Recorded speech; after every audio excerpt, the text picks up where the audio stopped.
Over 2 decades of sports radio dominance in Utah. My favorite. This is DJ and PK on 97.5, the KSL Sports Zone.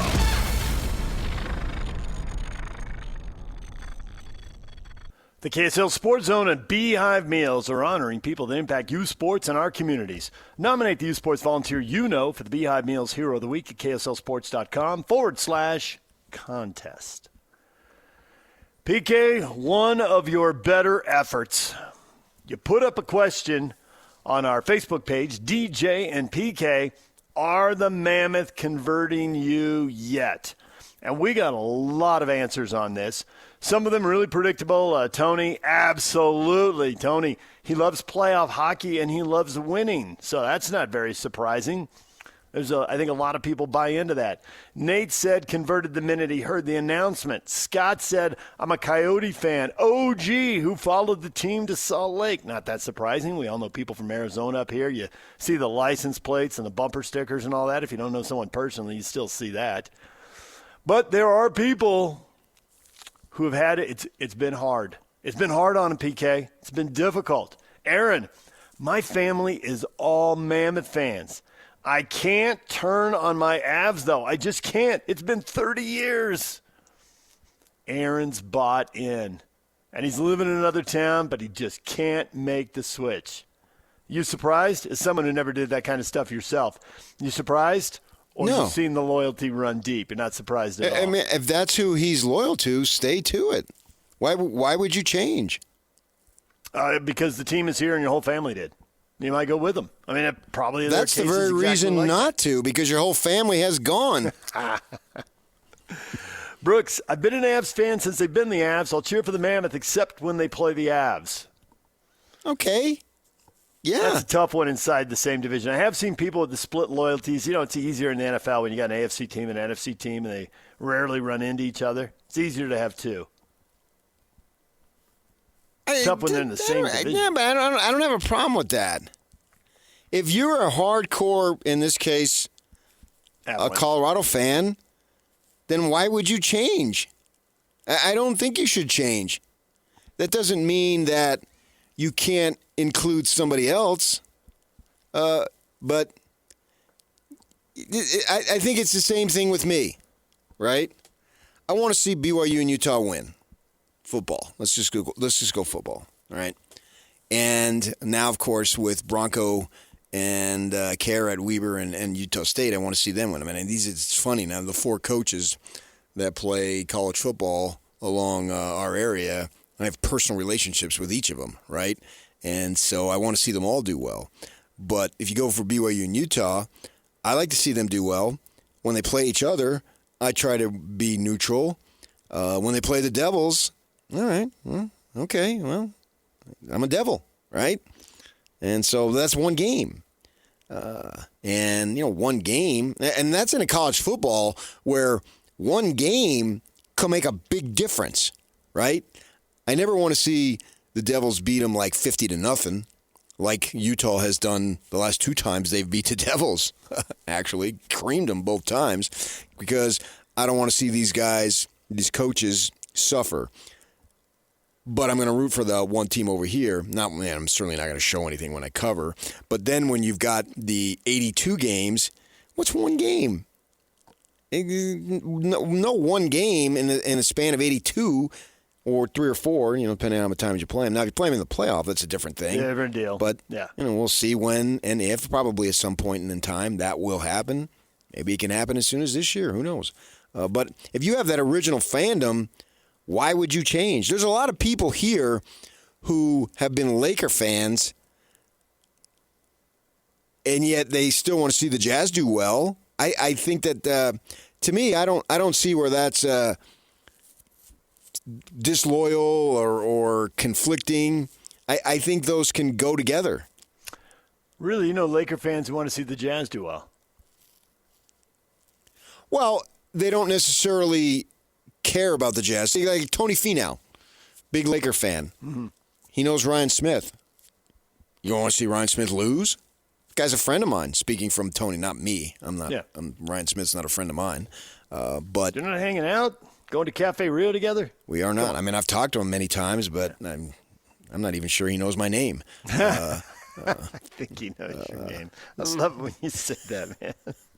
Do you say that now just so you can get me to say the other one? You're just prompting me? You think he knows my name? I do. I don't think so. Okay. He may know PK, but that's not my name. I think he knows your name. He listened to the show before he owned the team. We had him on the show multiple times before he owned the team. We had him on talking about BYU, which we're about to get to, by the way. Stay tuned for that. Before he owned the team. Yeah. But if you're Tony and you've been a huge Kobe Bryant fan, probably wants to see the Jazz do well, right? Tony's a good example. I could see where, for multiple reasons, he'd have a couple teams. If you grew up fill in the blank, and a lot of people grew up Laker fans, why? Because they won. What a great team to pick. And it's just like we said, there's people from Arizona here who have followed the Coyotes, who are rooting for them now because they know the guys, and it's the same thing with the Lakers. There's so many people from LA here. There's tons. Yeah. And you end up watching them, and it kind of grows on you. I don't see how this hockey team hasn't grown on you. Because it's fresh. It's Vernon. new. Vernon's your guy. Yeah. Nope, they are not. They got a lot of winning to do to get me converted. Maybe a championship or Stanley Cup is what it would take. Vernon claims he's not on board. That's too late. The bandwagon's full, dude. You're just going to have to keep running alongside it if you want to stay in the parade. The bandwagon is full. Yeah. I love the band Old Dominion, right? Uh-huh. I've seen them.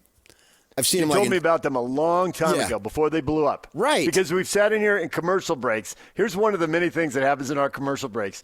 PK checks the prices of tickets for bands that may not even be on this side of the country. They could be, playing in Florida or New York or somewhere, and PK's like, oh, look at this. It's $400. I saw them for $40. Yeah. Right. Yeah. I saw them at the depot across the street from where we are right now. The KSL building. Everybody knows where it is, right? They're at the Sphere for $800. I saw them for $85. And isn't that cool that I saw them when they were barely getting started? I first saw them, I think the very first time I saw them was at that amphitheater in Chula Vista, and they were opening for Kenny Chesney, right? Mm-hmm. And we were down there, and so let's go to the show, right? And we planned it. That's why we went to San Diego in the first place. And it's in August, gorgeous night, blah, blah, blah. They come out, and I got seats standing right there in the pit. And I am literally 3 feet away from the stage, right? They come out there, and they play their tunes, and they're smiling, laughing. I do not know one single tune. The only tune that I knew that they played was a Mellencamp, Little Pink Houses. That's it. That's the only song I knew. Yeah. And they covered it, right? Yeah. But I like the sound. And then all you got to do is go to a computer. You can click on, go to iTunes, and you can hear half the tune, and then, hey, I like this, man. And then I go see him again and again. I've seen him like in 6 different states. I love going to concerts outside of my home state, which would be, in my case, would be 3 home states: California, Phoenix, and here. Or Vegas, for that matter, since I've seen so many shows in Vegas, right? I saw him in Hawaii. I saw him in Idaho. And now they're blown up, right? I saw them in Colorado. They played at Red Rocks a couple years back. Peyton Manning was there dancing away. And I could say, I knew these guys win. Now they've blown up big time. Well, I knew them when nobody knew them. I think that totally resonates with sports fans. Isn't that the same thing? You don't want to wait till they win a championship. Yeah. You want to get on board now. We all want to see someone break out as a rookie. And if you have a chance to see someone in college before they go in pro, or if you see them in high school before they go to college, people were watching Puka Nacua at Orem High. He made a catch. I think it was a season opener of his senior year.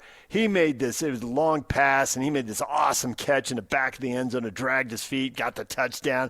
Oh, that Puka Nacua kid is awesome. And somebody was like, oh, yeah, I knew it last year. He was lighting people up as a junior. You always want to be in early. I think absolutely. You can't get in early enough. The sooner you recognize it, the better. And you've told us this story, and this is another thing we talked about in commercial breaks. You came back from some youth baseball tournament, and you're telling me a story about a 12-year-old catcher, and parents are whispering about him reverentially, like, oh, I hear he's going to be here. He's not going to be here for the Friday games, but he's going to come in. He's going to play Saturday. He's 12. He's in the 6th grade. How early do you have to start with the hero worship? Well, he grew up to be Bryce Harper. Turns out he was pretty good. People wanted to be in on him early, before he was a teenager. Yeah. Nonetheless. I mean, you were telling me about it at 12, but there's somebody out there who can top it. Well, I saw him at 10. I knew he was something then. I knew him in the 4th grade. No, I waited till he's 12. I wanted more proof. Hey, don't buy these 4th and 5th graders, man. You'll get led astray. You got to wait till the 6th grade to figure it out. Well, now they reorganize, and 6th grade is junior high. Yeah. That's true. Well, and he did. I remember you coming in one morning like, the rumor is that Bryce Harper is going to get his GED. I'm like, what is he doing that for? So he can go to JC a year earlier and be eligible for the draft a year earlier. I'm like, ooh, and start making the big money. I think it was 2 years. That makes total sense. I was way behind the curve on that. He did it after a sophomore season in high school. Yeah, but you were telling me the 10th grader is going to take the GED. Right. Because apparently it was just common knowledge down in Vegas, and then the baseball community knows, and everybody wants to be in there. Yeah, and I knew baseball people in Vegas at the time. That's the earliest. There's a reason Sports Illustrated, before it became whatever it is now, but back when it was the preeminent sports magazine and such things mattered, there was a reason that they were doing a massive profile on LeBron as a 16-year-old. Yeah. And there was a reason that when Reggie Bush was a junior, and as you pointed out, I'd left San Diego and hadn't lived there in 20 years at that point or whatever it was, and the San Diego newspaper, back when such things were really important, did like PK. It was like a 100-inch story. Wow. It went on. It jumped twice. It was on the cover. Nice. Then you went inside. Then you went to another page inside. I kept reading it. It's like, is this like a biography on this guy? Well, they want to get on the record. We knew Reggie was special. And by the time he's cutting up Fresno State at 1 a.m. with a run that is still on highlight shows, they were like, yeah, we knew. We knew. Yeah, so that poster on Facebook, don't tell me about you want to wait till they win a title. No, get on board with the Mammoth. That's why people went to the arena day one for the welcome. I was there when they got off the plane. Yeah, and if and when the Jazz win their title, all these folks that have been with them for 30, 40, 50 years celebrate wildly. Celebrate wildly because you've earned the right to celebrate. This dude who jumps on after, you haven't earned the right to celebrate. No, not at all, man. We saw that when the Red Sox won and people went to cemeteries to be with their dead relatives. I still remember distinctly watching the San Francisco Giants. Now, they won 3. And they run them in even years. Was it like 10, 12, 14, or 12, 14, something like that. 16? Yeah, but it was every other year, 3 times in 5 years. And the first time they won, they had one of those screens in the city parks that they've got in the actual city of San Francisco. And they showed this lady standing there by herself, older lady, white-haired lady. Final out is made. They have won the World Series. That's it. And she's standing there, and there's a camera, like, looking from the ground level up at her. And you can see her left eye's teardrops falling down her eyes, falling down from her eyes down her face. And it clearly she was thinking of probably her deceased husband or whomever it was. Yep. And she's standing there by herself. And you could see it, and it just moved me practically to tears. And to think that what that meant to that elderly woman, that her team that she'd probably been a fan of, when did they move? In 1958, 59, somewhere in there? 57, I think. But 57? Yeah, okay. Matter. And this was 2010, all these years later. Come on. If the Jazz ever win I hope I don't have to be working, but I hope I'm alive because I know, and we all know, so many diehards that they deserve the opportunity to jump up and down, do cartwheels, hug people, run out in the streets, do whatever it is that you would do because you were there for all these years. And you haven't literally bled with them, hopefully not, but metaphorically you have. And that's what it's about, to have that opportunity to experience that moment. Yes. Don't tell me after the fact. No, not at all. Anybody who wants to be a Laker fan now, forget it. No. In order to be a fan, don't you have to suffer? Yes. Yes, you Why must. everyone resents the Diamondbacks. Those long, two green years.